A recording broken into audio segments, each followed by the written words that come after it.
Coral reefs सच में जादुई जगह हैं।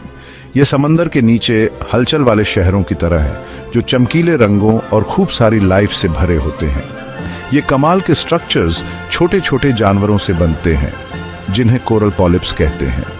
ये समंदर के मास्टर बिल्डर्स होते हैं। रीफ्स गर्म, कम गहरे और साफ पानी में उगते हैं। सूरज की रोशनी इनके बढ़ने के लिए बहुत इंपॉर्टेंट है। ये जीते जागते अजूबे हैं, कीमती और नाजुक।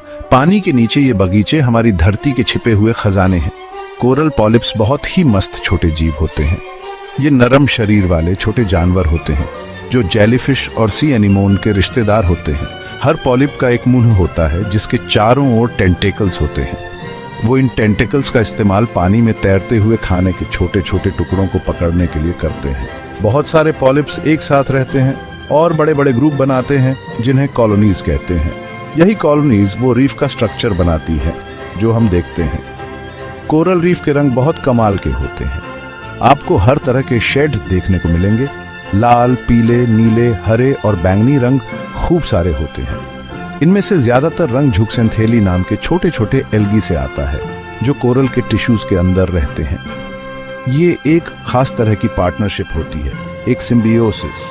एल्गी सूरज की रोशनी का इस्तेमाल करके कोरल्स के लिए खाना बनाते हैं और कोरल्स एल्गी को रहने के लिए एक सेफ घर देते हैं। इसी टीम वर्क से रीफ इतना खिला खिला और हेल्दी रहता है।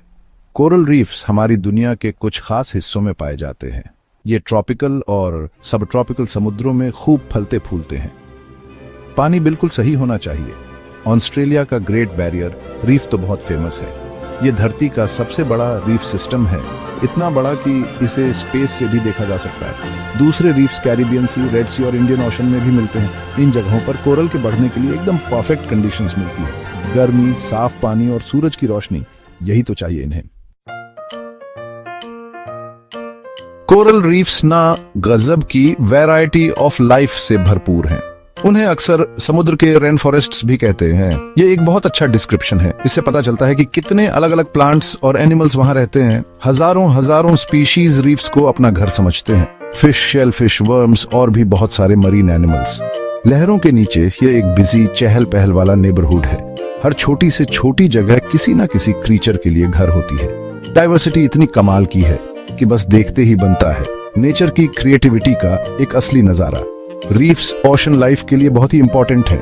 ये ओशन फ्लोर का 1% से भी कम हिस्सा कवर करते हैं। फिर भी ये लगभग 25% सारे मरीन स्पीशीज को सपोर्ट करते हैं, मतलब समुद्र के हर 4 में से एक क्रीचर। ये सिंपल सी बात उनकी जबरदस्त वैल्यू दिखाती है। छोटे छोटे कलरफुल श्रिम्प्स से लेकर बड़े बड़े ग्रेसफुल शार्क्स तक कितने सारे एनिमल्स सीधे कोरल रीफ्स पर डिपेंड करते हैं। उन्हें वहां खाना मिलता है, उन्हें वहां रहने की जगह मिलती है। रीफ्स ओशन के बच्चों के लिए बहुत इंपॉर्टेंट नर्सरीज हैं। सोचो जरा वहां कितने सारे जीव जंतु रहते होंगे। ब्राइटली कलर्ड फिश जैसे क्लाउन फिश और पैरट फिश चारों तरफ तैरती रहती है।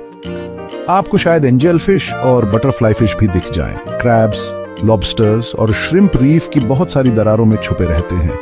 सी टर्टल्स अक्सर इन रीफ्स पर स्पंजेस या एल्गी खाने आते हैं। कभी कभी तो डॉल्फिन्स जैसे बड़े एनिमल्स भी वहां से गुजरते हैं। शार्क्स, जो ओशन के टॉप प्रेडेटर्स हैं, वो भी इन एरियाज में पेट्रोल करते हैं। रीफ सबके लिए एक कॉम्प्लेक्स फूड वेब प्रोवाइड करता है। इस डेलिकेट बैलेंस में हर क्रीचर का अपना एक रोल होता है। यह लाइफ का एक इंट्रिकेट जाल है। रीफ्स इतने बढ़िया हैबिटेट्स क्यों होते हैं?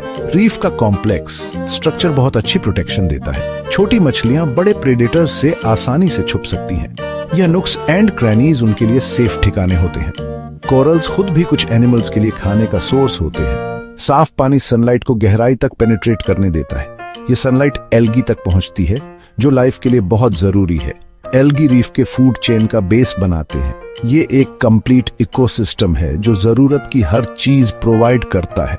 इस वजह से रीफ्स पूरे ओशन की हेल्थ के लिए एकदम एसेंशियल हैं। कोरल रीफ्स एक दिन में नहीं बनते हैं। ये बहुत धीरे धीरे कई सालों में बनते हैं। कभी कभी तो हजारों या लाखों सालों में। इन्हें बनाने वाले मुख्य बिल्डर्स खास तरह के कोरल्स होते हैं जिन्हें हार्ड कोरल्स या स्टोनी कोरल्स कहते हैं। ये कोरल्स आसपास के समुद्री पानी से कैल्शियम लेते हैं और उसे कार्बोनेट के साथ मिलाते हैं। इस प्रोसेस से लाइमस्टोन बनता है जो एक हार्ड सब्सटेंस होता है। इसे कैल्शियम कार्बोनेट भी कहते हैं। ये हर सॉफ्ट पॉलिप के चारों ओर एक प्रोटेक्टिव स्केलेटन बनाता है। यही कैल्शियम कार्बोनेट रीफ की नींव होता है। हर छोटा कोरल पॉलिप अपना खुद का लाइमस्टोन कप बनाता है। ये कप उसका घर और उसका स्केलेटन होता है।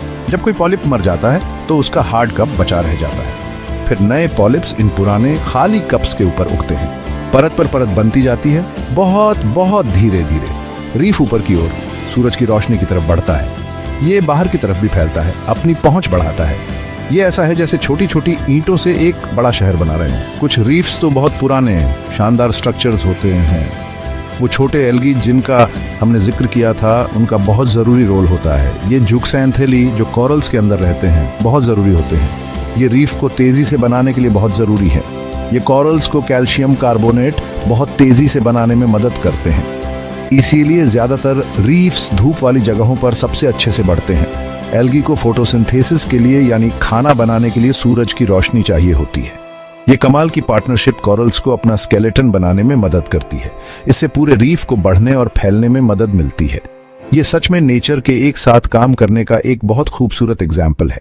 एक perfect life sustaining collaboration. Coral reefs अलग अलग तरह के होते हैं। उनके शेप्स और स्ट्रक्चर्स अलग अलग हो सकते हैं। फ्रिंजिंग रीफ्स कोस्टलाइन के पास उगते हैं।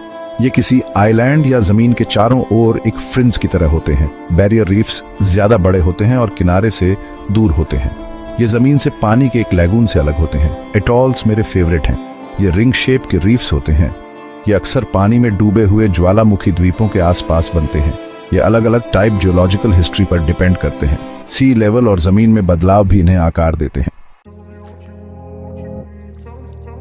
अफसोस की बात है, हमारे इतने सुंदर कोरल रीफ्स बहुत बड़े खतरे में हैं। वो सच में मुश्किल में हैं। पूरी दुनिया में इंसानों की एक्टिविटीज बहुत नुकसान कर रही हैं। जमीन से होने वाला पोल्यूशन एक बहुत बड़ी प्रॉब्लम है। खेतों और फैक्ट्रीज से निकलने वाले केमिकल्स बहकर समुद्र में चले जाते हैं। कचरा, खासकर प्लास्टिक, भी कोरल्स को नुकसान पहुंचाता है। सीवेज और एग्रीकल्चरल रन ऑफ पानी को गंदला कर देते हैं। इसकी वजह से वो जरूरी सनलाइट रुक जाती है जो कोरल्स को चाहिए होती है। इससे बहुत ज्यादा न्यूट्रिएंट्स भी आ जाते हैं। हम इन नाजुक इकोसिस्टम्स पर बहुत ज्यादा दबाव डाल रहे हैं। ओवरफिशिंग एक और बड़ा खतरा है। जब रीफ से बहुत ज्यादा मछलियां पकड़ ली जाती हैं तो बैलेंस बिगड़ जाता है। हर मछली का अपना काम होता है, जैसे एलजे को कंट्रोल में रखना। मछली पकड़ने के कुछ तरीके बहुत ही ज्यादा डिस्ट्रक्टिव होते हैं। डायनामाइट फिशिंग रीफ के पूरे पूरे हिस्से को उड़ा देता है। साइनाइड फिशिंग मछलियों को तो बेहोश कर देता है, लेकिन कोरल्स के लिए जहर का काम करता है। खोए हुए मछली पकड़ने वाले जाल, जिन्हें गोस्ट नेट्स कहते हैं, जानवरों को फंसाते रहते हैं। ये जाल कोरल स्ट्रक्चर्स को तोड़ भी सकते हैं और उन्हें नुकसान भी पहुंचा सकते हैं।